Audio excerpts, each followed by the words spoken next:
Are we not going? Is it syncing? And it looks like we are live. So anybody there in chat, if you just want to give us a what do we call it? A thumbs up, a like, let me know that we're going all good here, and we will see. Because it's telling me I'm getting a bad stream status, which rarely happens, Adam. I haven't seen that note before. Usually I get the little green, but we'll have to see here. Type a message. Because it's Monday, Adam, and it's a case of the Mondays, at least with YouTube here. So we'll see how it goes. Looks like we are live. All right. Well, how was your weekend? That's the more important thing. Did you have fun? I got to see you up late on Twitter making comments. You brought out your inner snark. I see you were at some fine dining establishments talking about other people's dating habits. Yeah, yesterday was nice. Just kind of took the day off. Played a little bit of football, but not much. No basketball. It was a nice break. Went out, had a little bit of wine. Good time. All right. Wine, that's something I'm not into. I don't like it. My wife prefers wine over everything else. I'm not a fan. The tannins give me a headache. So, no wine for me. Wine spritzers? No. Wine coolers? No. None of it. Oh, I will say this. Down in Carolina, down in Josh Engelman country, I did have my first ever wine slushy when we went on a wine tour. A nice peach wine slushy. Have you ever had one of those before? No, but last time I was in San Diego, I had Red Bull and vodka slushies, and they were really good. But I will never do that again. Yeah, Red Bull. Not a fan either. Good times. Got my Mountain Dew. Got my Diet Pepsi. I am all set. We've got a fun little slate here. We've got a 7 gamer. And 7 gamer. See, I had to do that just for Josh. Didn't count for sure. I was guessing. But 7 gamer here. Josh is out doing personal stuff, but he will return, of course, this week. But he is having me step in here to give him a hand. And then I'm going to be doing a little traveling myself here. I'm heading out to see my parents, the state of Washington. Adam, you know what happens in Washington? Not DFS. So I will be loading up on all the NFL contests I can, so I can play those on Sunday. And otherwise, I will be out. But there will not be a Fred Van Elite fan club while I'm out there. I could probably set one up for free, but where's the fun in that? Because my job is to give back to you guys, the gamers. But I'm going to drop that link in chat. 20 person contest, 17 spots already taken, Adam. Clearly, this is the game that is sweeping the nation, second only to the DraftKings Listener League, which I cashed 2 of my 3 lineups in. That's a fun one. $5 no rake. They got it up to 10,000 people. This one is just up to 20. I would make it bigger than 20 if I knew it was going to fill. If it doesn't fill, it doesn't run. So then people would accuse me of ducking them and not giving them the opportunity to take my money because I get to play Mr. Van Vliet. Looking at some of our injuries here, we have, a bit of a mess. We have, first off, yesterday's 4-game, 6 o'clock and 7 o'clock slate. Not very appealing, but somehow like 4 different people had season highs for points. Harrison Barnes did, Berea did, and there were a couple others. So the scores were pretty high for it just being 4 games, but it was not appealing. Today, all sorts of aces are in play here. I say aces because I'm thinking baseball, Adam, because I'm watching the Mariners dismantle themselves in front of my eyes. We'll talk about that a little later as well. But key injuries to watch out for. Atlanta, a bit of a mess. We know that Alfonso McKinney is going to be out for Golden State. We know that Alex Poitras is still out for Atlanta. For our friends at OKC, it looks like Hamidou Diallo, no relation to Czech Diallo, is questionable. He's been dealing with an ankle injury. Terrence Ferguson, also affectionately known as Turd Ferguson, still out. Trey Burke sprained his knee. He is going to be taking on, or he won't be taking on the Washington Wizards. He will be watching his teammates do that. Otto Porter missed a game for personal reasons, came back, was Mia. Is now out with a toe bruise, as best I can tell. A couple of the sites that I go to for information didn't have anything on him, Adam. Do you know if he is, in fact, listed out? Yeah, I mean, from what I've seen, he's listed as out. So obviously, I guess keep an eye on it throughout the day. But as of last I saw, Porter's out. Or is that he's potentially in trade talks? We'll see. I don't know if anything's heating up. Have you seen the craptastic offer that has been floated around from the Kings? No, I haven't really paid attention to that. Zebo is involved. Jan Mahimy's going back the other way. Iman Shumpert would be coming our way, and then Willie Cauley-Stein. It's not very inspiring, but the contracts on some of those guys are seen. Continuing down here, we've got Cleveland missing a bunch of guys. Ante Zizic is listed as out with a sore knee, and David Nwaba out with the same malady. We have coming down the list here. I think those are all of the important ones. Eton Moore did not play on Sunday, but he is questionable. He has a sore leg, so that should hit most of them. We're going to go game by game here. I'm going to tee up, Adam. OKC, Detroit. This one's in Detroit. Detroit been a little bit tougher. Kind of a we're going to make you play to our level. Not quite the grit and grind of the old Memphis guys, but they have been surprising some teams that I would have thought were good teams. They've got OKC road favorites by 1. Russell Westbrook, of course, always a triple-double threat. Andre Drummond will be battling down low with Steven Adams. What appeals to you thus far in this game? Not a ton. Westbrook, obviously has a monster ceiling anytime he plays, but not my favorite spot here. Detroit, it's not like we don't consider it a difficult matchup, but they really haven't been bad this season. They don't play at a fast pace. Defensively, they've been fine. Westbrook obviously can still get his, but I just don't like from an optimal lineup standpoint. I don't see paying all the way for Westbrook when you have guys like Anthony Davis, who we'll get to in a great spot. Paul George, I think, is interesting. The price tag is still just kind of cheap for him. Like he's 8,500 on DraftKings, and even though he does take a hit in production with Westbrook back, the usage has still been there. He's still picking up assists. He's still producing. So I think if I go to anyone from this team, Paul George is the one I'm actually most interested in. All right, moving up and down, not really a ton of intriguing bench options here, in my opinion, for the Thunder. If we look over on Detroit, the 3-guard mix that they have there is not too shabby. It's always tough to figure out what exactly is going to happen with Galloway, Ish Smith, Reggie Jackson. Hey, Reggie Jackson used to play for the Thunder. Not that matters, but those are the guys I think from a price standpoint we're going to want to consider. But then we've got Reggie Bullock back in the mix, the ever daily fantasy ineffective player in Stanley Johnson. A bit of a mess there. I'm assuming you're really only looking at the front court here potentially for the Pistons. Yeah, and even there, I'm not that excited about it. I mean, Drummond has a tough matchup with Steven Adams. Obviously, a very good rebound, a very good rebounder, very good defender. So, not sure that I'm going to prioritize Drummond, especially, his price tag hasn't really come down for the matchup. Still sitting at 9,200 on DraftKings. Griffin's price is pretty nice, but still just not a matchup that I'm really in love with. I think we'll probably see, Lofty and I talked about it on the podcast, but I think we'll probably see a combination of Jeremy Grant and Paul George defending Blake. Oklahoma City obviously has just been a good defensive team overall this season. It's a big enough slate where I just doubt that I really end up prioritizing either one of these guys.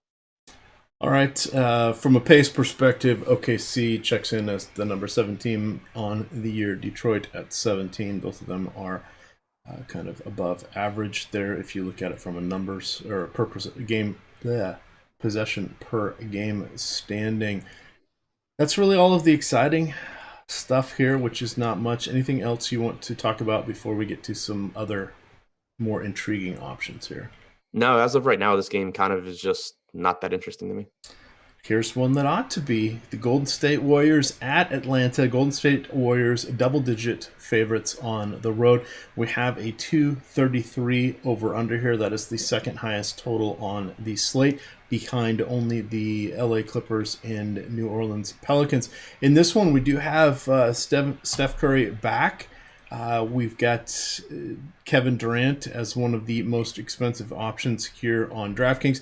Curry played very well in his return. He played 36 minutes, a little bit over. 27 fantasy points, 3 3-pointers, 5 boards, 3 assists, 2 steals, kind of filled up everything there. Got us a 40 burger on DraftKings, or just a tick shy. Talk to me about him and his return. This one, I mean, God, they're double-digit favorites. The interesting thing we'll get to in Atlanta in just a second is that Atlanta does have some value we can consider here. But what's going to happen as we get into the second half, the fourth quarter?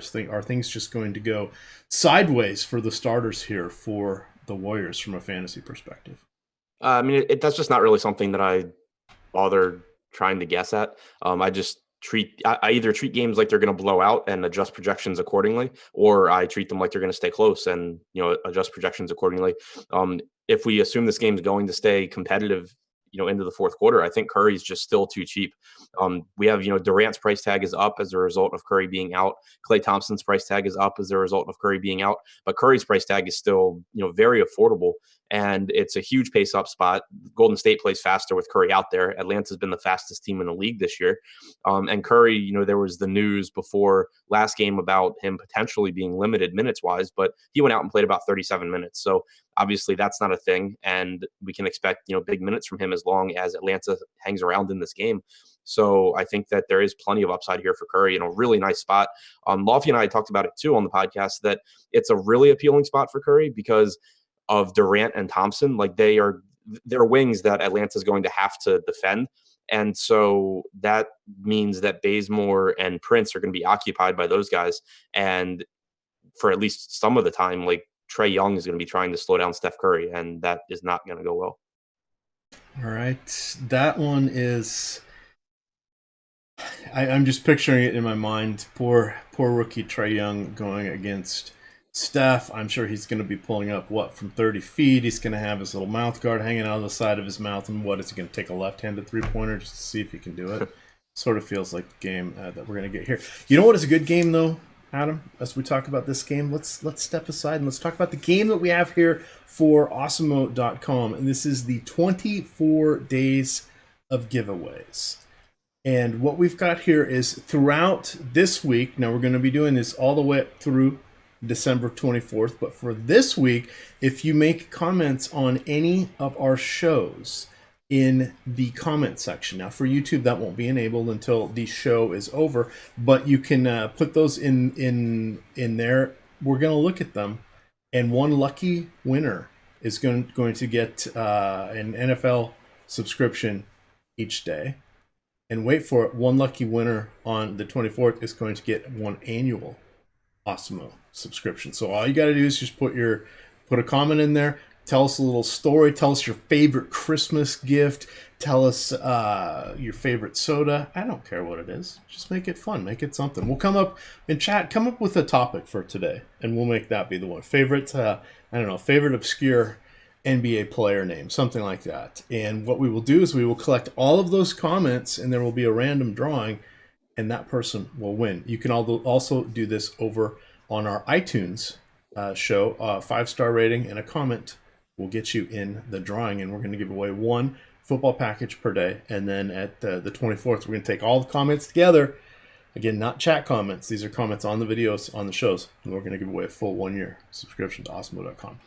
Adam, I am using the vaunted Josh Engelman. See, Josh isn't here on the show, but Josh is going to be right here because I'm going to talk about the projections that I ran here with my crunch.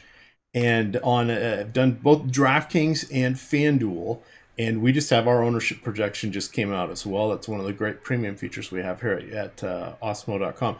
But on my DraftKings one, I have John Collins and Taurean Prince popping up at 47 and 38% respectively. Now I'm running this essentially uncapped. I just put in a 70 spot there, ran 100 lineups just to see where things would shake out. But they are my two highest used players in my crunches just now, and we have the field on Collins at about 21%, and Taurean Prince, who's been a little bit disappointing for the bulk of the season, but 3 of his last 4 games have been at least showing signs of improvement. He is at 26%. How do you feel about the Atlanta front court going against the Warriors with no Draymond Green and just kind of a hodgepodge of other players?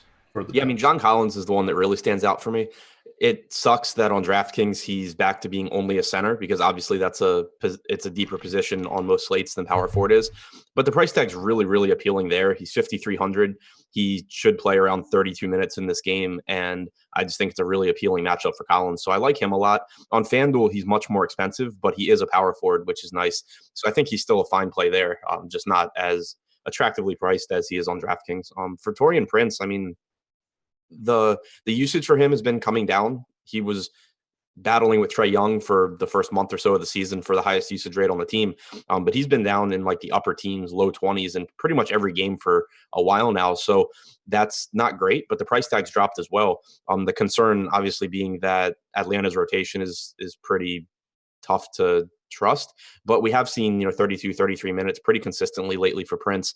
We don't know what we'll get with those minutes, but the price tag's cheap enough that I think that he's fine. I prefer Collins if I have to pick between the two. All right. Looking at any of the news and notes here, Jeremy Lin should be back for this game. We've got kind of the mess there at center with Collins healthy again, Dedmon, Taurean Prince in the front court playing a little bit better. Alex Len is lurking as well. Dedmon is always an interesting one to me, but the minutes just really aren't going to get there, especially if both he and Alex Collins. Running back, Baltimore, wrong sport. He is inactive both in fantasy basketball and real life football. But Alex Len is getting back to the Phoenix days of DNP CDs are now in play, which is just kind of frustrating as well. So as you said, a little tough to trust some of these guys. I think if we go with the starters, the stalwarts, we'll be all right in this one. Anything else you'd like to mention from this game?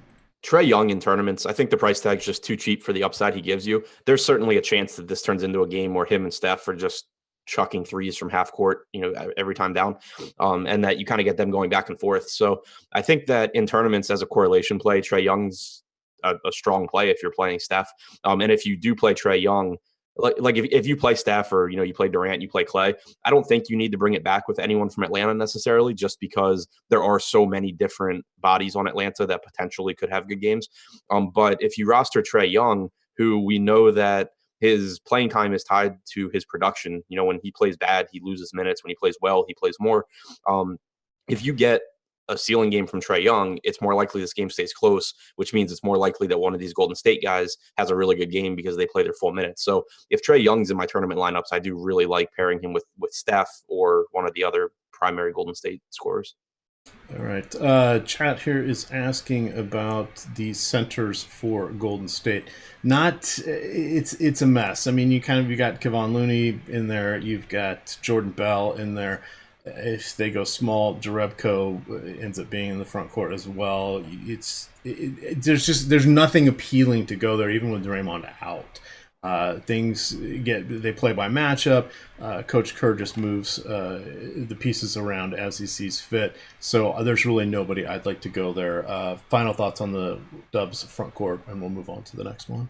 There's risk in those guys because, like you said, the rotation isn't really set in stone. But with Damian Jones being out, it does open up more minutes for guys like Looney and for Jordan Bell. And they're really, really inexpensive. I mean, Looney's $3,700 on DraftKings, Bell's $3,400. We don't know exactly what to expect, but both of these guys can produce around the fantasy point per minute in this spot, I think. So, mixing and matching them in tournaments, I think there's a pretty good chance that at least one of them has a good game here. All right. Here's a more intriguing game here, a better option. We've got several exciting games coming up. This is sort of our leverage play, our transitory movement. We have the Denver Nuggets going all the way up to Toronto. They are taking on the Raptors. This one should be a fun one because we've got Jonas Valanciunas and our buddy Nikola Jokic going against each other, and that is something that I think is going to work out a little bit better in Jokic's favor.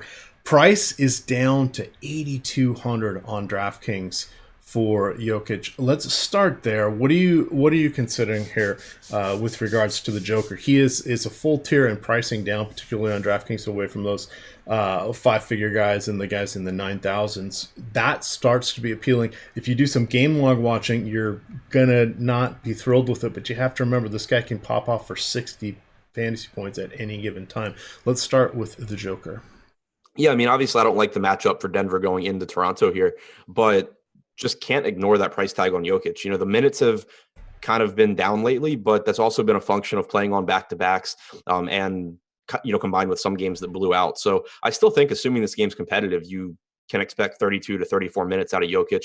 He's still been shooting, which is a really big thing for me because we've seen stretches this season where he kind of just takes a backseat offensively for whatever reason. But that hasn't been the case in these poor performances. He's still been aggressive on the offensive end.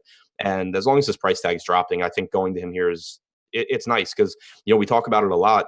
You can talk about matchups all you want, but at the end of the day, the most important things in DFS are, salary and opportunity, and they're both there for Jokic here. So that to me is more important than a difficult matchup. I think that his price tag is just too low for the ceiling that he offers you. All right, and I just wanted to double check here to see what we have for the minutes. The last 4 times these guys have played, we're going to go from most current, reaching back to the four games ago.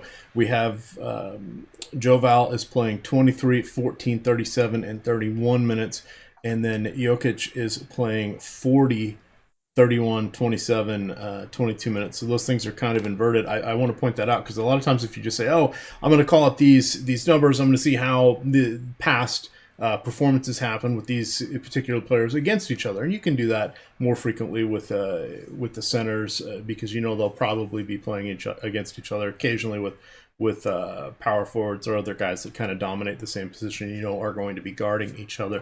It doesn't always work if you just look at it from a cursory standpoint. But I had looked at this last night, and in the last time these two teams played, Jokic had 68 DraftKings points. Time before that, he had 50. But if you sit there and look at it, 40 minutes, that's pretty high. He had a 29 and 16, and a lot of that was not necessarily against Valanciunas because he had an extra 17 minutes on the court where Valanciunas did not. Valanciunas, returning the favor, coming back the other way, has usually gotten in the upper 20s, and he's been in that range for 3 of the last 4. So not really doing cartwheels for Valanciunas. The price, as you mentioned, is there for Jokic, so I would definitely consider him. As you look to anybody else in the Denver front court, is it worthwhile with Hernan Gomez or Paul Millsap or any of those guys? Yeah, I mean, really tough for me to get to those guys here just because this is not an appealing matchup. Obviously, it's a good Toronto defense, but also from a pace standpoint, just not that appealing of a game. These guys aren't really discounted. I mean, Hernan Gomez at 4,400, it's Hernan Gomez. Like he's had some good games, but he's not someone that you count on to be a high usage guy or anything like that. Millsap is priced up over 6K and still tough to count on him for more than 30 minutes because he's splitting time with Trey Lyles at the 4. This is a game where potentially maybe we see a few minutes at the 5 for Paul Millsap, which would be nice, but still none to prioritize there.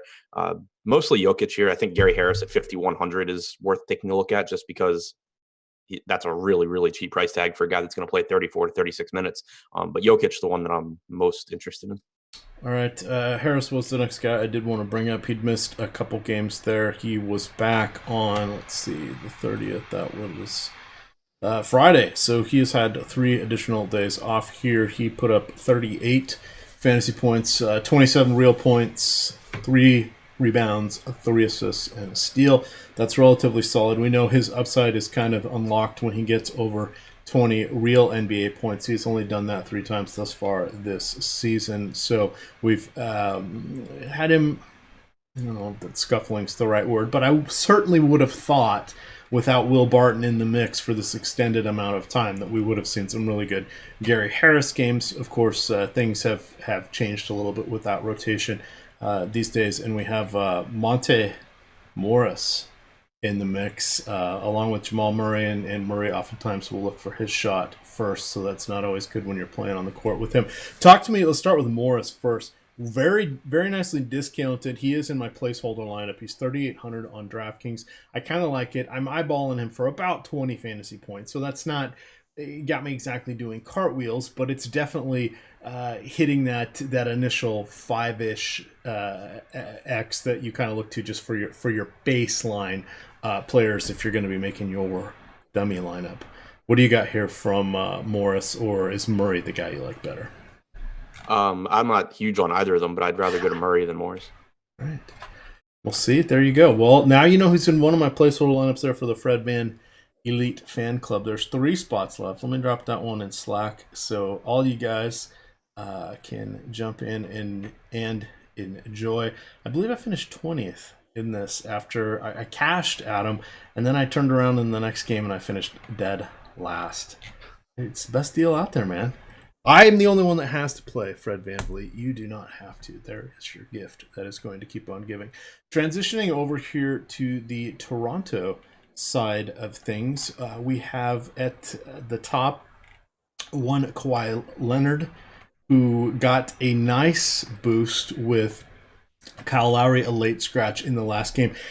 Leonard has topped 50 fantasy points in 3 of his last 4. He has been playing some pretty hefty minutes. Lowry should be back. It was just rest for the last game.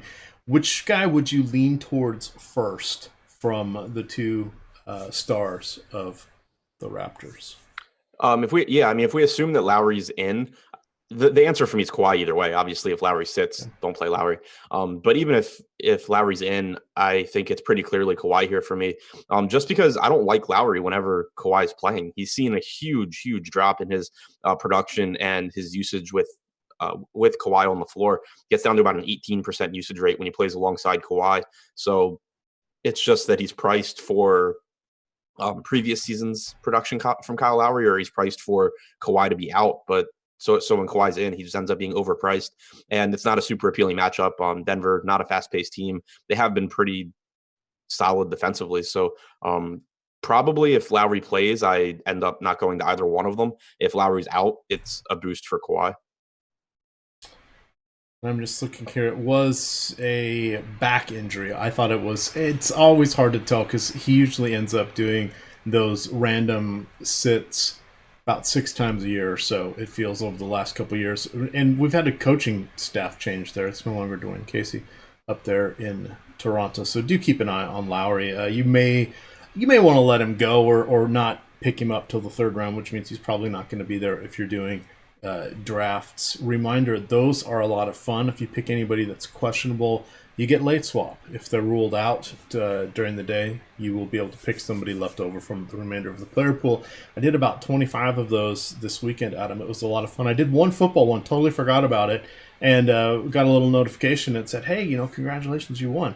Somehow I had Travis Kelce there. Carried me to victory in my one football lineup on draft. Fred Hoiberg has been fired by Chicago. Interesting. That one is... That just seems a little bit surprising because it's not like they're going to be awesome, and he was the Get coach. Isn't he at Iowa State? Let's look at that because I thought his nickname was the Mayor of Ames. Yes, that is Fred Hoiberg. He has been with them for a couple seasons here. Interesting. All right. Well, you never know what's going to happen here. I saw that Mike McCarthy got fired after an uninspiring game with the Packers losing to Arizona. Arizona destroying survivor pools left and right here this season. Interesting. All right. Back to the task at hand. Looking at the front court here for the Raptors, we've got Pascal Siakam, who I actually like. Price is appropriate, I think, is the best way to describe that. Sergei Ibaka, your mileage may vary. He has some good, some bad, but he's been getting to play a lot more of the 5 this season. And then Joval in the mix. Wild card, do you think Joval starts tonight against Jokic? I've completely given up trying to guess what Nick Nurse does. I do have interest in whichever center starts here. Both of their price tags are really appealing. Ibaka at 5,500 and Jonas at 4,400. Ibaka a little bit more so since you can roster him at power forward. But Valanciunas, even if he only plays 24 minutes here at 4,400, he can put up a pretty nice score for you. So I would have interest in him if he starts. If it's Ibaka, then it's nice because you can project Ibaka for about 30 minutes instead of 26, 28. So yeah, I think both of these guys are underpriced. It's just a matter of who does start. Um, I think it's a matchup where they could go to Valanciunas, but Jokic is good enough at everything offensively that I wouldn't be surprised if they just stick with Ibaka. Interesting. That is just looking for anything else there on the Hoiberg news. Moving along. Sorry, no. I think that they probably would rather have Valanciunas out there with Plumlee than with Jokic. Okay. That is, I was not thinking of the matchup in that way, but Plumlee's been getting some more minutes. I know that you follow along with some of these guys a little bit better. Do you think he would pop at all, or is this one just still kind of just too much of a wild card? I mean, Plumlee, so this isn't a matchup where I expect them to give him any run alongside Jokic or anything like that. But for Plumlee, the appeal is always that on DraftKings he's power forward eligible and he's cheap, and he's only one player away from being a very good value, meaning that basically he just needs Jokic foul trouble or something like that, and he's a really good play. So in large field tournaments, there's always a little bit of appeal for Plumlee, just because if he were to go from playing 16 to 18 minutes to playing like 20 to 22, then he's most likely going to crush his price tag. So I don't mind having him in some lineups, just in case that happens. But it's not a spot where I expect him to play big minutes very often. All right, we're kind of at the halfway point here. We're going to talk about Washington and the Knicks next. Let's go over here to the old YouTube chat, see what's going on. We've got Marino for life. I have the perfect contest for you. You should be joining the Fred Van Elite contest every day. Yeah, I usually finish at the bottom because I'm playing one of the worst players in the league in my lineup every single night. That's supposed to be fun. Let that hate flow through you. I can tell. DFS must be a struggle for you because you don't seem to have a lot of happiness, but that's okay. Join the Fred Van Elite fan club contest. You'll get some happiness. Kick my ass. It'll be a lot of fun. Let's see. They are curious about price. So Sam Dizzle says he hears price talk all the time. Does that really help make a successful lineup? Yes. We'll get Adam's thoughts on this as well. The interesting thing about daily fantasy sports is it is all about getting the most perceived value. So what you want to do is determine what projections are going to look like and what the more likely outcomes are going to look like, and you come up with your point per dollar projections. When you use an optimizer, you eyeball it, you build it by hand, etc., you want to get the most points for your salary cap. So everything does come down to pricing, and that is the crux of it, especially with NBA, because we like to say that that is one of the most projectable sports that there is. There's a lot of variance in it, and it can be frustrating as hell, and very, very, very rarely do you see people miss. So you have to be damn near perfect here on your lineups to cash anymore.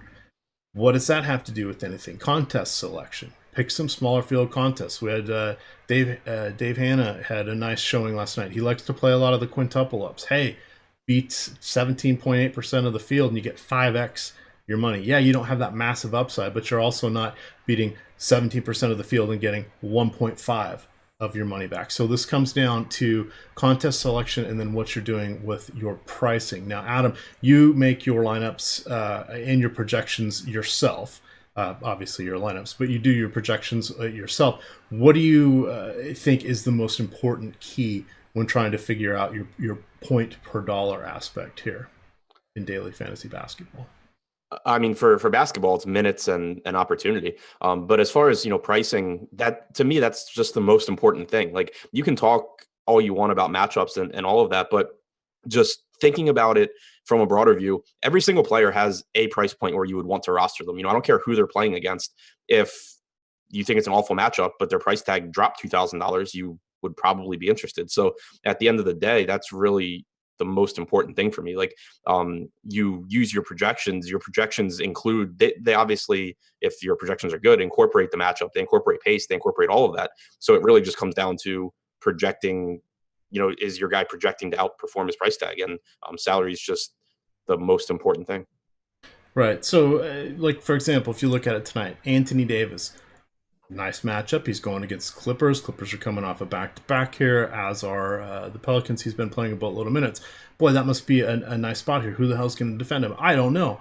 But he's 11,500. Maybe it's better to look to, James Harden at 11-1, or dropping down to Steph Curry at 9-5, or as we mentioned, Jokic there at 8-2. This is where you start to think, okay, well, that's the first play I'm going to put in.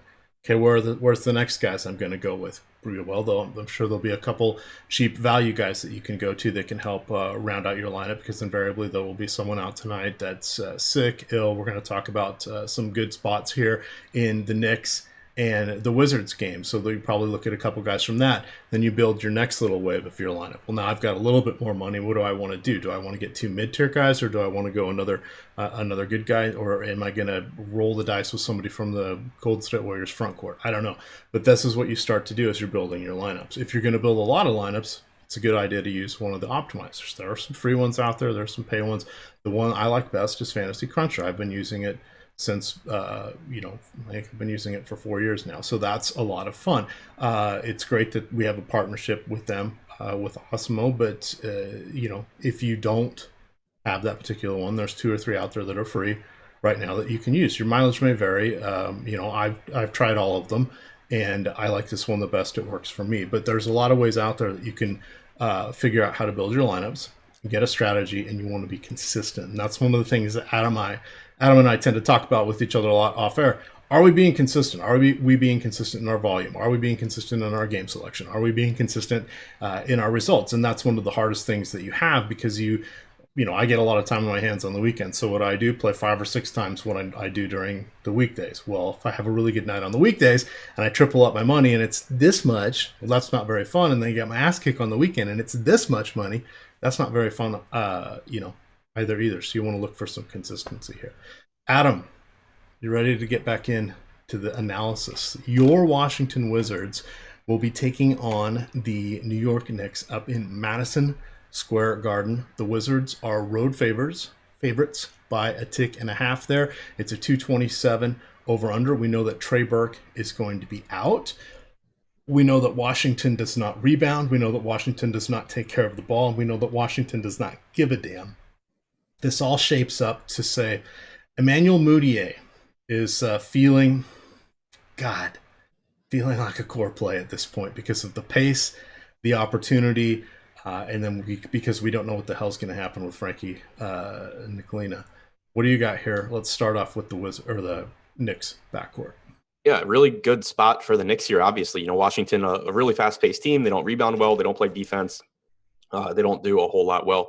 So it's one of the more appealing spots in basketball to roster guys against them. And now you get this Knicks team where they have some pretty appealing plays. It's difficult to trust them still. Burke being out should give Mudiay a better chance of playing 30-plus minutes, which is really nice. Price tags come up a bit. So it's not, it's not like you're still getting him at around $4,000, but still projects as a pretty good play here. Things certainly can go poorly. It's not out of the realm of possibilities that if he plays poorly, you get more Alonzo Trier or something like that. But Mudiay, comes in as a pretty good play for me. Trier's minutes are all over the place, but he certainly has upside. He's another guy that the Knicks like to ride the hot hand. And if Trier plays well, he probably gets more minutes than if he doesn't play well. So in tournaments, that's the kind of guy that makes for an interesting value play, just because the inconsistent minutes keep his ownership down. But you're really just playing for upside in tournaments. And whenever we have someone who most likely plays more if he plays well, it's just kind of an appealing spot for tournaments. Damian Dotson's rejoined the rotation. That muddies things. He's expensive enough where I don't really want to go to him, but it just makes it so it's more difficult to trust guys like Trier. So the backcourt to me is more of a mess than the front court. But Mudiay is the guy that I would feel best about here. Tim Hardaway as well. I mean, just playing around 36 minutes a night. He's really been the easiest guy to trust from a minute standpoint on the Knicks. And then this is a good matchup against Washington. So I think that Hardaway is a pretty strong player. I love that trust pause from a minute standpoint, because well, and trust from a shot volume standpoint, I guess. Your mileage may vary with what happens here. So looking over here at the FanDuel Crunch here, running the Josh projections, he's coming up with a lot of Knicks. And I'm guessing that they're probably popping because a little bit of the value. The other thing that there's going to be in this game, more turnovers, more opportunities for blocks and steals, and those were 3 apiece on FanDuel. But Moutier checks in as the second highest player here run in the open crunch. He's coming in at 37. The field we have right now is at 14. Vonleh's coming in at 32. The field is at 17.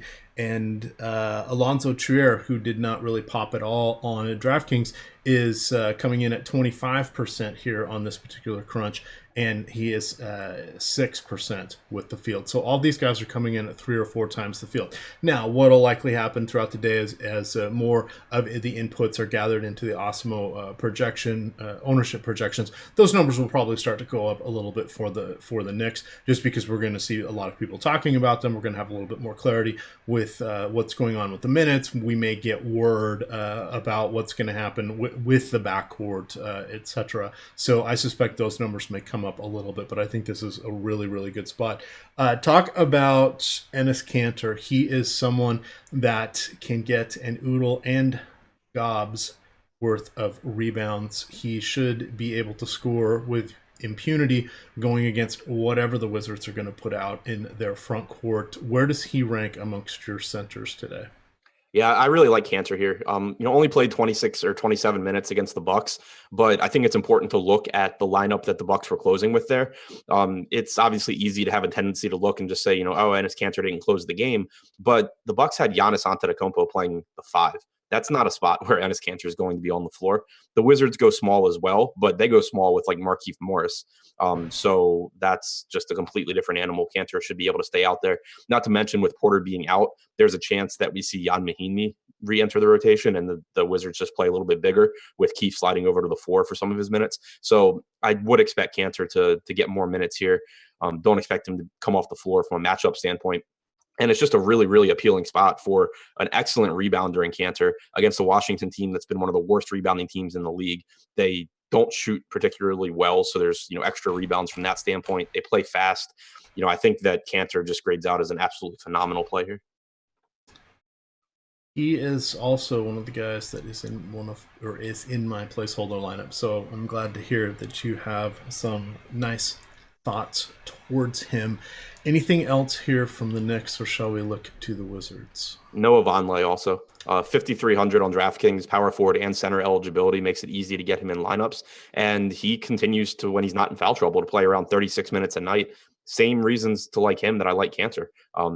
Really, really poor rebounding team for Washington. So more opportunities there for Vonleh. But also he's just so involved in multiple aspects. Trey Burke being out actually could have a trickle-down effect for him as well, because we've actually seen the ball in Vonleh's hands as a playmaker quite a bit. He's one of the better passers on this team, and not having Trey Burke out there for 24 minutes a night could potentially increase the assist opportunities for Vonleh. So I think it's a really nice spot for him. I like this Knicks front court quite a bit. So for those of you that are doing a little bit of game log watching, you'll note that Vonleh, he was just phenomenal. He had a 3-game stretch there where he was, one, incredibly cheap, particularly on DraftKings. He was between 3,900 and 4,200, and he had 3 straight 40 fantasy point games. We were all playing him. It was great. It was party time. Then he had 3 duds. One, his price came up. It was into the low 5s, mid 5s, and he did not top 25 fantasy points for 3 straight games. Well, why did that happen? Was he bad? Was this regression? Or wait a second, should we look at some of the matchups here? He was going against Embiid, he was going against Drummond/Griffin, and he was going against Marc Gasol. Those are tough matchups. All 3 were on the road.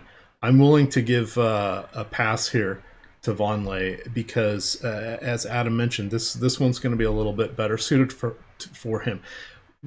Vonleh's a good defender, and he's relatively active, and the coaches love him. I've read 2 different articles which I don't know that I would have said this, but then I guess if we're comparing it to Tim Hardaway, etc., they said he is the most complete player on the team, which is not something I would have expected. He's been kind of buried on that Portland Trailblazer bench for a while. He's a great guy in college, but college is entirely different than the NBA. And you see system guys, all of a sudden thrive in the NBA because they were capped by their college coaches, and you see these guys that were just absolutely dominant and amazing get their ass kicked because they don't have the ball in their hands all the time. You got to understand the different situations and the different setups. This is lining up to where I think we're going to see probably.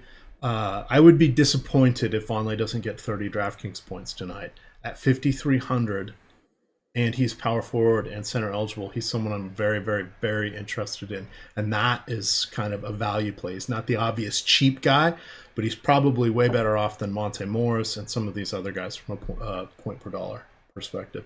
Anything else from the Knicks before we move on to the Wizards? No. All right.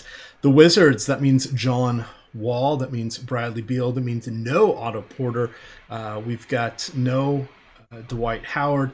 Kelly Oubre in and out of the starting lineup. Jeff Green dealing with a bulky back. He did play 2 games ago when we weren't sure what was going to happen. He actually drew the start, fell, bonked his head, went to the locker room, came back, still played, sat out the next game, but Porter was back. Porter's out of this one. I don't know what's going to happen with Jeff Green, but he seems a little bit banged up. Kelly Oubre, I like you tend to prefer when he is with the second unit because then he'll look to score more. He has the ball in his hands. When he plays with the first unit, all he is really doing is filling the lane and getting fast break points or occasionally getting back cuts for a dunk. But he does not. He's like the 4th option. He's like even behind Markieff Morris in the pecking order, which is just frustrating as hell. Start out with the backcourt there. Wizard and an increased price point for Beal. Do you like either one of these guys? Yeah, just because of the minutes they play. It's not like it's a great, defensive team here in the Knicks either.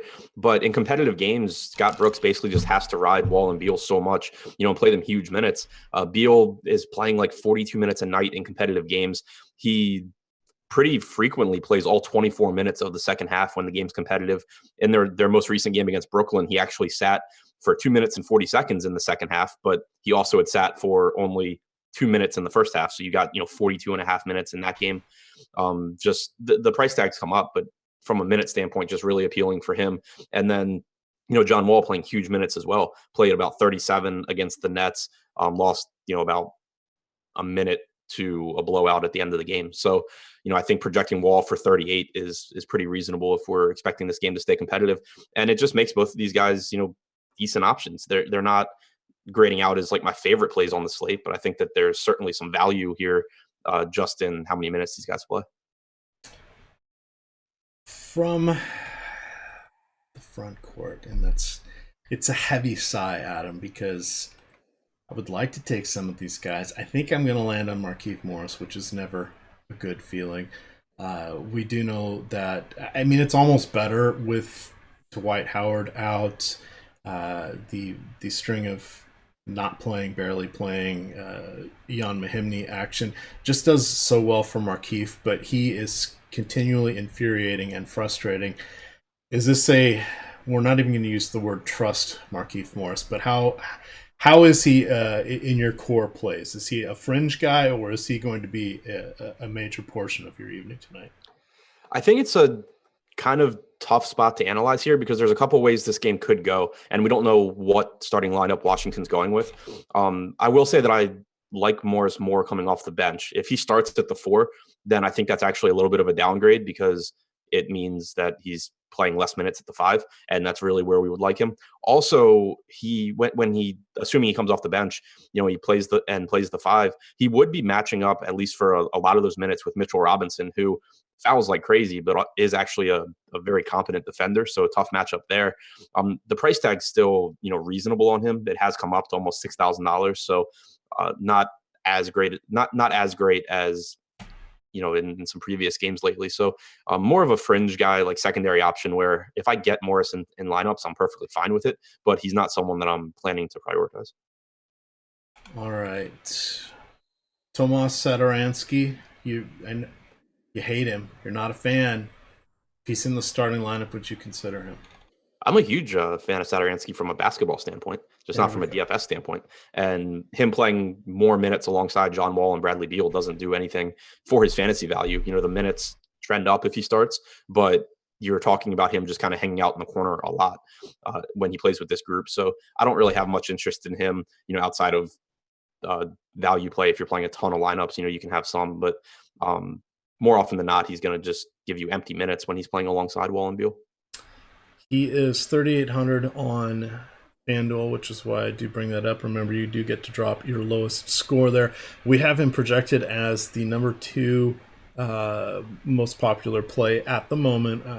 Again, with our first ownership projection look, but he's at 44%. So we'll have to see how that changes throughout the day. But remember, on that side, it's entirely different. The goal is to find somebody that is potentially viable in that 35, which is their minimum salary, $3,500 to $4,000 range, that could potentially get points. But if they dud or whatever, you're fine, as long as nobody else gets an in-game injury. And let's see over here. Oh wow, 29% on DraftKings. He is at 3,700. So that one is one to look at. I do not have him in my placeholder lineup, but he is someone I do keep an eye on. And like Adam said, I think he's a reasonably good player and one of the guys I still like to root for on the Wizards. Looking at the rest of this game, anything else you would like to cover?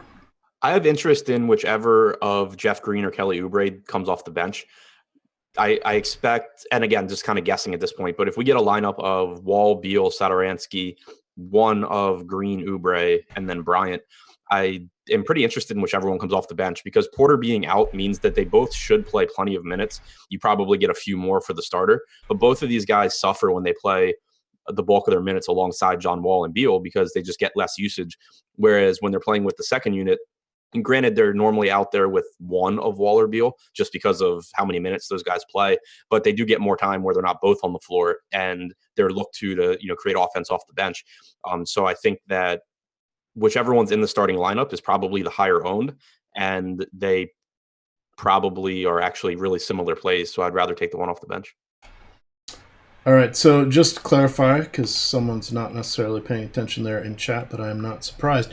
So Porter has been listed as out on a few sites with a toe injury. He did play his last game 2 games ago. He was out for personal reasons. Jeff Green started 2 games ago. Last game, he has been dinged up, and tonight they don't know what's going to happen with this. So they got a few holes that they're going to have to plug here. The only person I have seen is out, and I said this earlier, I have not seen him listed as out on all the sites, but that is Otto Porter. And it's interesting that even when I looked this morning before the show to confirm on that, he wasn't even mentioned on RotoWorld, which is what I found surprising. But if you do a Twitter search, you will find that he has a toe bruise, and he is also involved in a few different trade rumors, most of those coming from the SB Nation sites, and other ones where fans are speculating.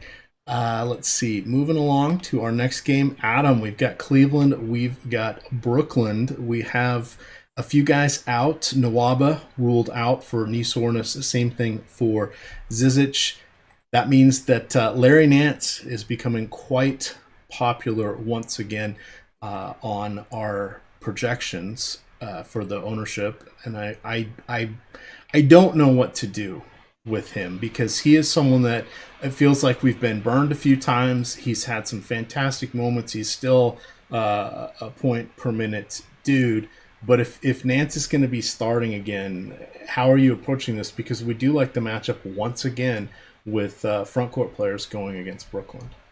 Yeah, it depends entirely on the starting lineup here. I'm not expecting Nance to start because he didn't start last game with George Hill back.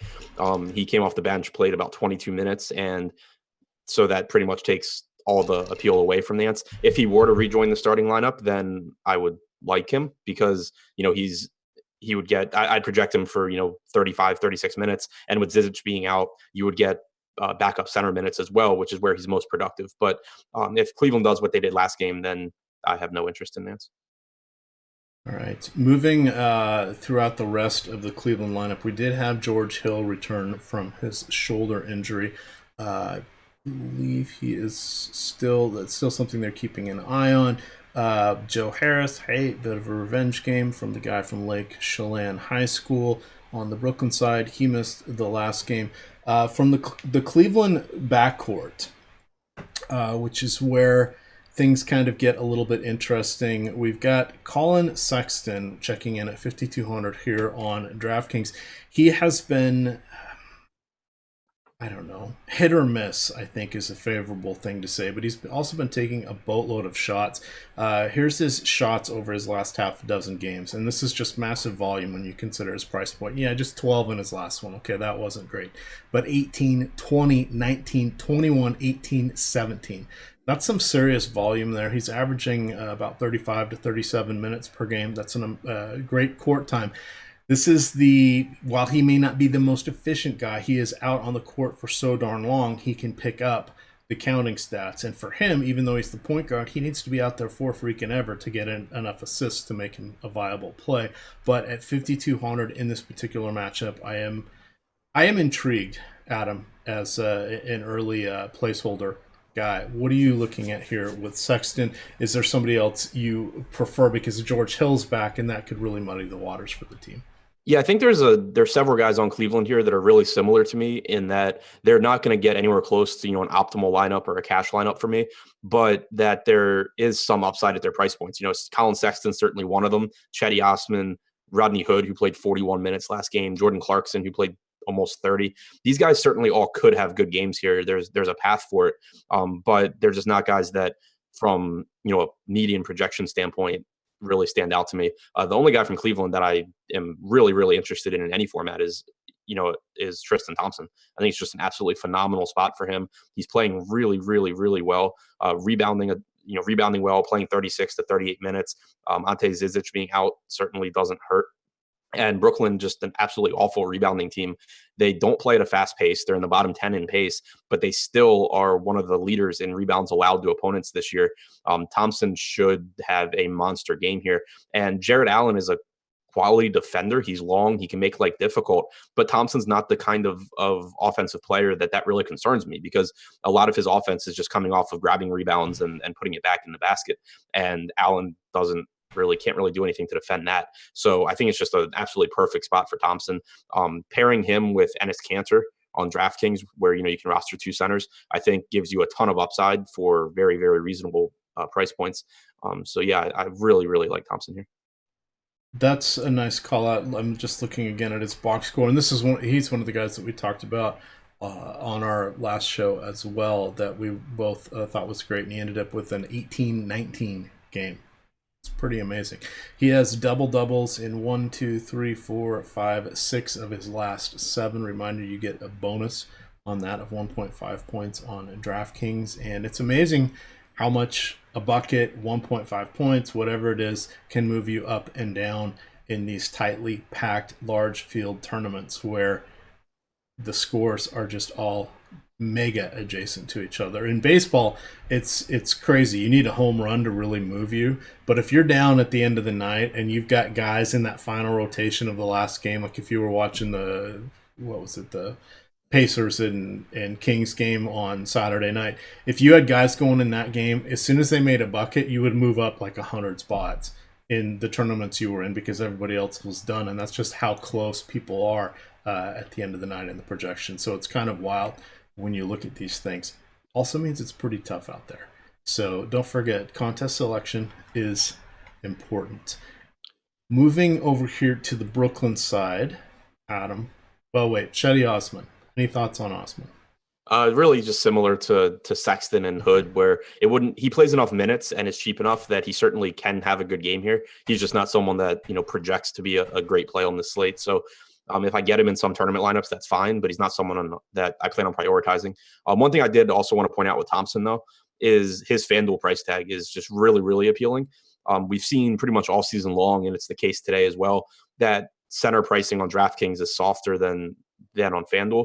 So there's more opportunity cost on FanDuel, where you have Thompson at $6,700, and he's $700 less expensive than Enes Kanter, and a lot less expensive than all the other centers that we like. I think that he really stands out as a good play. All right, the only guy here on the Brooklyn side that I'm intrigued by is D'Angelo Russell. Now he's 7,700 there on DraftKings. That may be a tough tough pill to swallow. But one place that he is often overlooked, and I bring this up, and Slack, you guys we'll start doing this more, especially when football is over. But I do a lot of the drafts on the draft app the night before, and I get a pretty good idea of who's falling, who's sliding, roster construction that you want to do. I love playing in the 8-man leagues over there because you have to really decide what you're doing at position with position scarcity, and the way they've got things set up this year. Last year, more often than not, you were missing out on centers. So oftentimes you would want to forego one of the other higher point plays at a different position and go for center, because the drop off between the fourth guy and the fifth guy could be as many as 15 points in the projections. That's not the case this year. It's like the exact opposite. The drop off from getting Embiid to your Enes Kanter with the last pick in the draft as your 8th guy is about 15 points. So you can oftentimes set it aside there. Guards, there's a boatload of guards. Forwards is a spot where they're getting killed this year, and more often than not on day-to-day, you're missing out on forwards. It drops off dramatically. The thing so many people miss over on that one, and this is where the strategy comes in, they just follow along blindly with the projections that are set up for draft, which is how they list their draft order and their rankings, and that'll change throughout the day. But you can find guys that are misprojected in there all the time. Guys that they miss a lot on are D'Angelo Russell, Robert Covington. When Saric was back with Philly, he was oftentimes projected for his usual median outcome of 20-ish fantasy points. And if you knew what they were doing with their rotation and what the matchup was going to be, you'd be like, well, that's crazy because he should get about 35 tonight.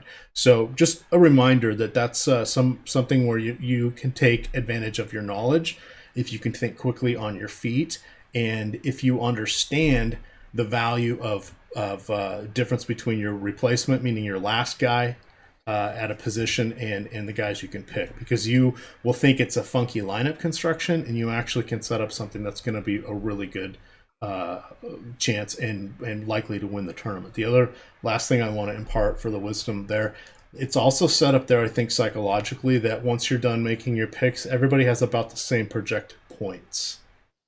That usually never works out, even remotely close to that, but I guess they want you to have some nice fuzzy feels before you wait for the games to go off. So don't be afraid to be 15 or 20 points less than what the other teams are projected if you know that you're picking guys that you can harvest a value yield from.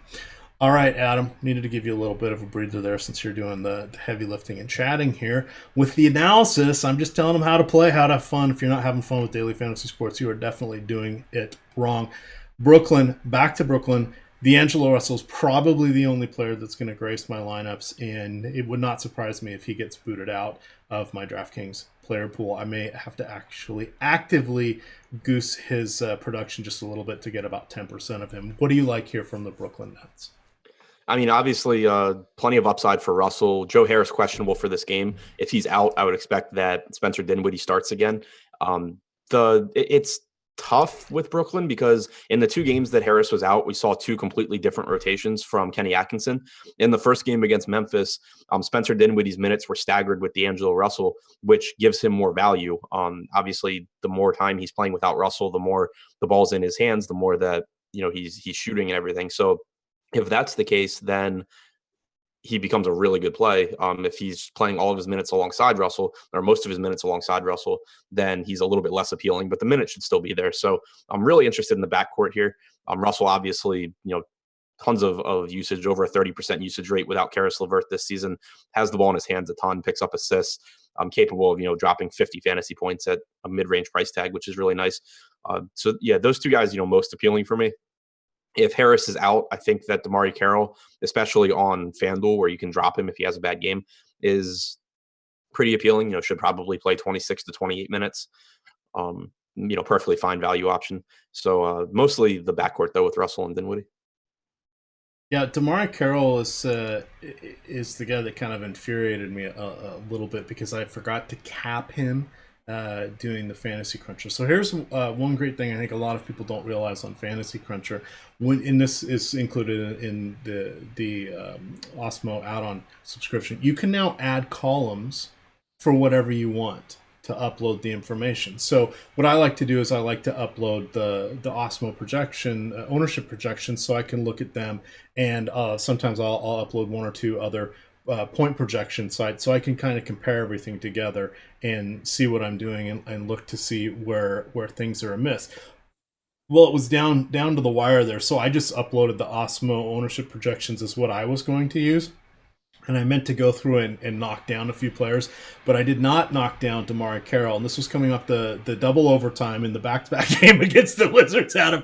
I ended up with 41% of him that night. Now, he didn't kill us with 20 fantasy points at just 3,400, but there were other plays I would have liked to have better. So, again, when you're coming down to the scramble here, a lot of times you'll hear the analysts in the fantasy world talk about, the process. And a lot of you guys are going to say, I have no idea what that means. I'm not doing my own projections. I'm not doing my own this. I don't have a process.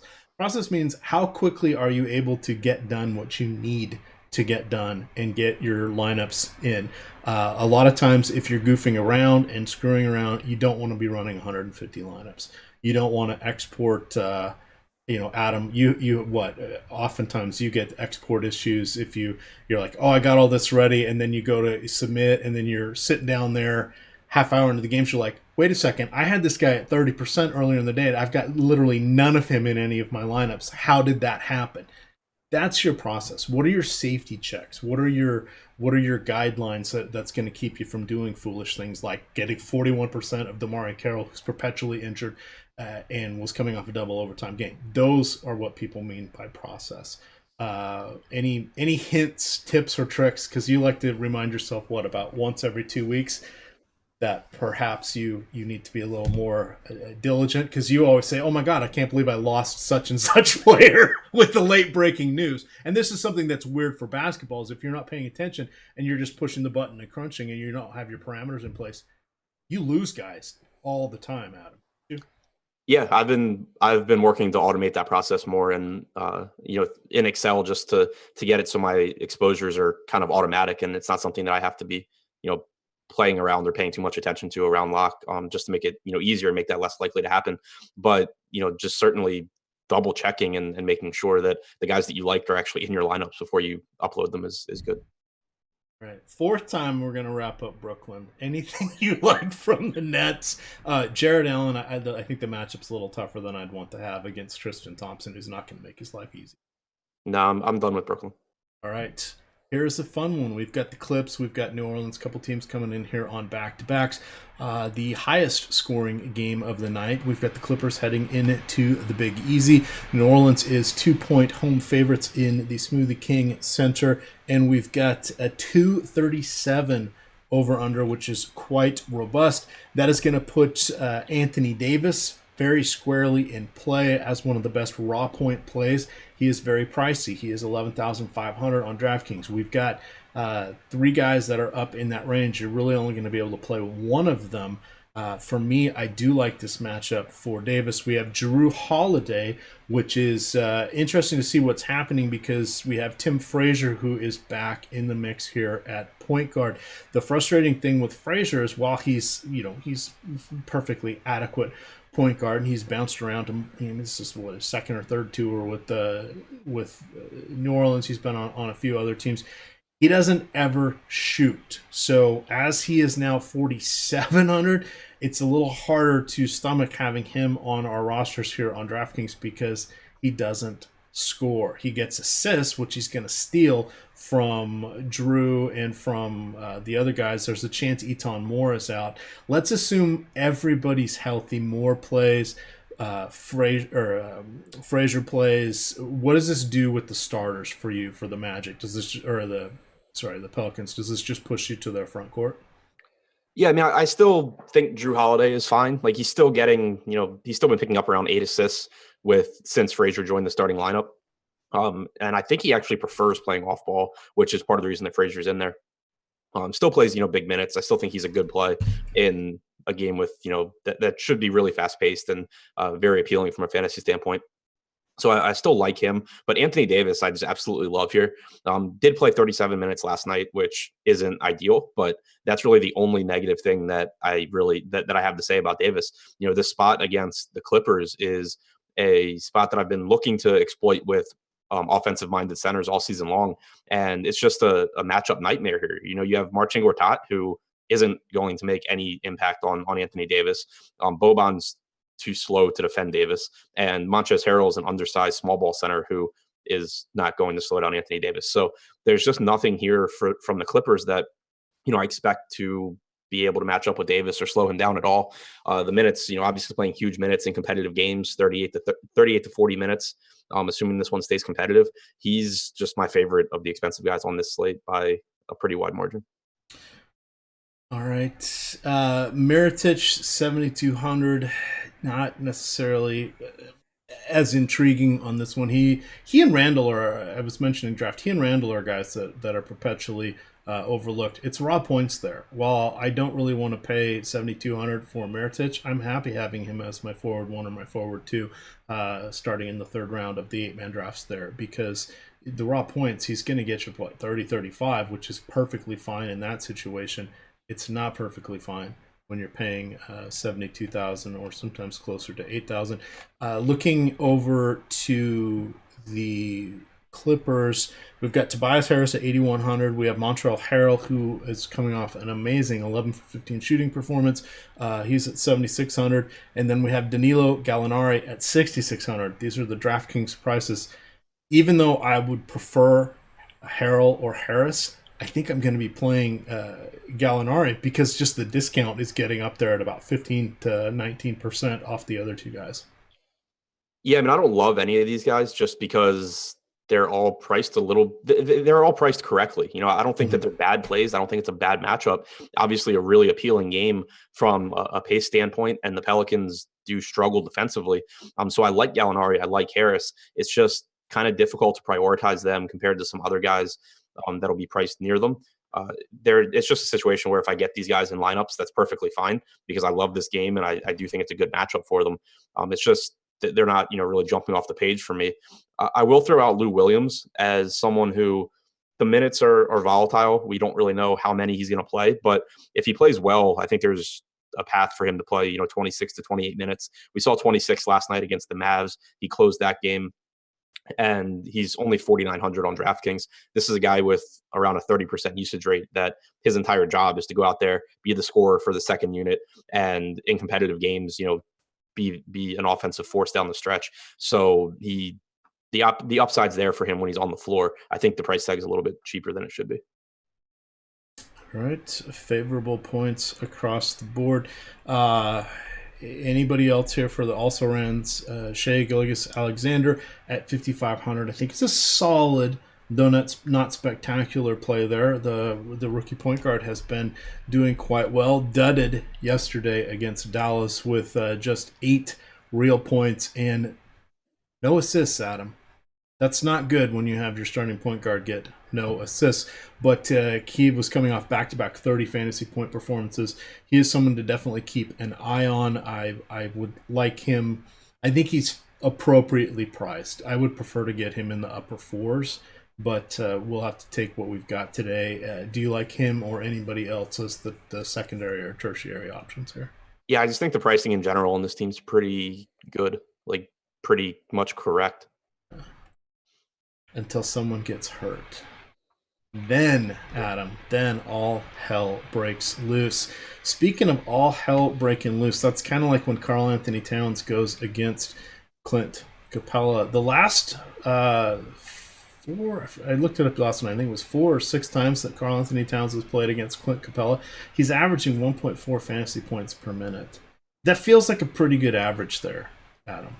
Yeah, and that's also pretty close to his average without Jimmy Butler on the floor this season as well. Worth noting that it's still Clint Capella, obviously, but the Rockets used to be a fast-paced team. Now they're not. So the per-minute production could take a hit. And that's something that, in general, if we talk about looking at how guys have done in previous matchups, and it's not something that I really care about outside of I will look at it for centers because they do tend to match up with each other more. But you still want to be cognizant of things like that, where the Rockets used to be one of the fastest paced teams in the league, and now they're not. But they are no longer second to last, Adam, like they were on Saturday. They have moved up. They're third to last. but they have passed Cleveland. So there you go. Cleveland and Memphis, the two teams that play at a slower pace than the Rockets. Do they need to change their name? Can they be called the Rockets anymore if they're going to be a slow pace team? Yeah. Yeah, you couldn't make it a whole show without me throwing out one just terrible, horrible pun. Come on, Adam. Come on. In all seriousness, though, I think Karl Anthony Towns is a solid play. Fine points by Adam, remembering the context of things that have changed somewhat here, and somewhat is actually kind of quite a bit with the Rockets' pace going down. With regards to the rest of the T-Wolves, nobody was really making my short list because everybody's kind of healthy. And like some of these other guys, appropriately priced. Jeff Teague, not really going to get me excited in this one. If we look to Andrew Wiggins never excites me, and he just has horrible game logs, and I'm just not a fan of his for somebody who's so points dependent.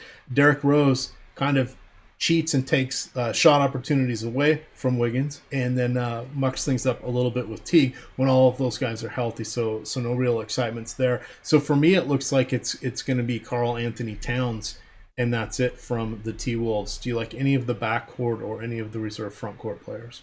No, that's where I'm at as well. I mean, you should get 32 to 34 minutes from Teague, which is fine, but not a priority for me. Robert Covington's price tags come up enough where I'm not really that interested. Rose 28 to 30 minutes is a pass for me, and Wiggins has lost a few minutes since the trade because basically now you have Covington who's going to get his 36 to 38 minutes. Wiggins plays the backup minutes to Covington, and then he splits the minutes at the two with Derrick Rose. We know Rose is locked into his 28 to 30 minutes, so there are only so many minutes available for Wiggins, which means he plays 32 to 33 instead of 36 to 37 like he used to. Towns just really the most appealing guy here for me. Obviously the game logs for him suck, but there's also a combination in there of blowouts, keeping his minutes down, foul trouble, keeping his minutes down, and some difficult matchups. You still get, plenty of volatility with him, but there's just no questioning the upside.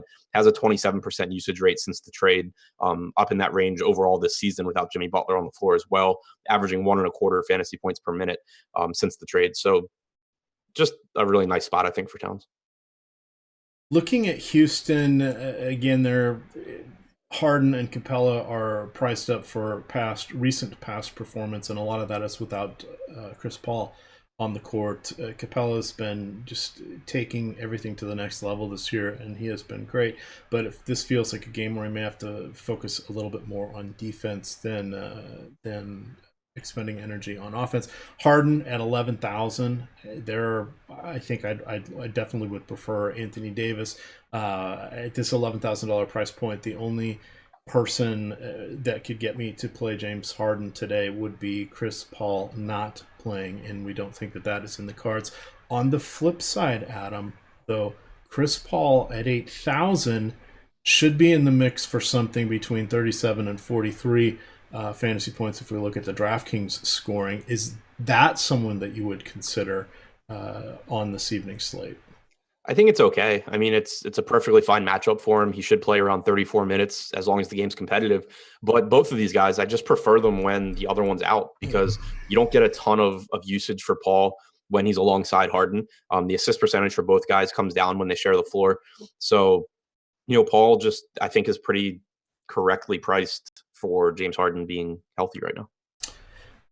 All right, that has kind of run us through the slate. Do you have Thrive, Adam?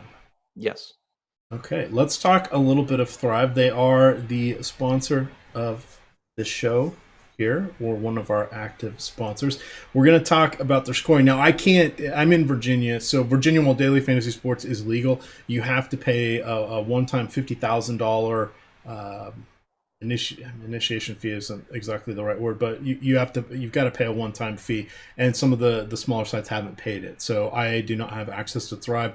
I can play it if I go to other states, but sites like them and Boom Fantasy and some of the other ones haven't paid the $50K because that's kind of a hurdle here. But I would say about 2/3 of the sites have. So Adam, looking at Thrive, this is kind of an interesting aspect of daily fantasy sports as we get into more active sports wagering. So on Thrive, what you're looking at here is a series of proposition binary outcomes, and you've got I don't know, the juice, the vigorish, giving you more points on one side or the other. That's because that's figuring in the likelihood of the outcome. So if you're getting 109 if you get the right selection, and you're getting 91 if you get the other right selection, it's because it's more likely that the 91 point outcome is going to occur. That makes sense. What do we have here for our, and I need to write these down just because I told Josh I would. What do you have here for our Thrive options today? Yeah, so the first one that I think looks pretty interesting is Russell Westbrook, 9.5 total rebounds, 110 points for the over, 90 for the under. Let me call up the little projections here, because that is going to help me figure out and gain some perspective. So we have Westbrook 9.5 for rebounds. He is going to be playing Detroit. I'm looking at two different projection systems that have him. Well, they're projecting him for a triple-double, but if I remember correctly, there's a really good rebounder on Detroit, so I'm going to take the under on that one. All right, I'm going to go ahead and take the over. Have him projected for 10.8 rebounds, more points for the over as well. So going to take the over there on Westbrook, 9.5 rebounds. All right, I've got that. All right, good. Now we won't tie. There we go. Yeah. Got that out of the way quickly. All right, so D'Angelo Russell against Cleveland, 27.5 points plus rebounds plus assists, 100 points either way. 28.5 combined? 27.5 combined. 27.5 combined. I'm going to take the over on that one. It's close, but I'm looking at, let's see, that one's got 29, that one's got 31. So I'm going to take the over. Yeah, I have him projected for 33.1 total, so going to take the over there as well. All right. What is our next one? Let's see. James Harden, 40.5 points plus rebounds plus assists, 110 points for the under. I'm definitely taking the over. Yeah, I'm still going to do it. I'm going to take the under here. I have him projected for about 43, but with more points going to the under, I think it's close enough. And there's enough different ways for this game to go where he doesn't get there that I want to take the under for more points. All right. What does it do? How many do they do? 4 or 5? 5. Oh, okay. Oh, so we got 2 more. All right. Well, there's more than 5 in the tournament, but gotcha. You just pick the 5 that you want, that you think you have the better handle on. You pick 10 for the tournaments tonight on Thrive. But we don't want to give out a full lineup. I see what we are doing here, even though I can't see the site. Yeah. All right. So let's see. Where's there? Drew Holiday, 9.5 total assists, 135 points for the over, 65 for the under. I think the scoring here makes it really interesting. It does, because you got to think how much is, because we mentioned this, how much is Frazier going to take away from him? I'm going to take the under on that. But that's not very many. I mean, that's only 65. You know what? I think it makes sense, because even in watching the guys when you're doing this show, I'm going to take the over, because you don't see as many opportunities where the spread is this big. And I think that's you can get a little bit more leverage. Things can go sideways, but 9.5 is not impossible in this one. I'll take the over. Yeah, I agree. And I actually have him projected for exactly 9.5 assists. So the scoring difference here, really, really makes a difference. And I think I'll take the over as well. All right. That is, because if it was like 110-90, I'd probably take the 90 points for the under. But at 65, you're like, but that's not a big number. I need a big number. Give me the over. Yeah, even if I knock his assist percentage a bit to account for Tim Frazier, I still get him at around 9 assists, which means that I should take the over. All right. Was that 4 or 5 for us? That was 4. Okay. Last one. Let's go with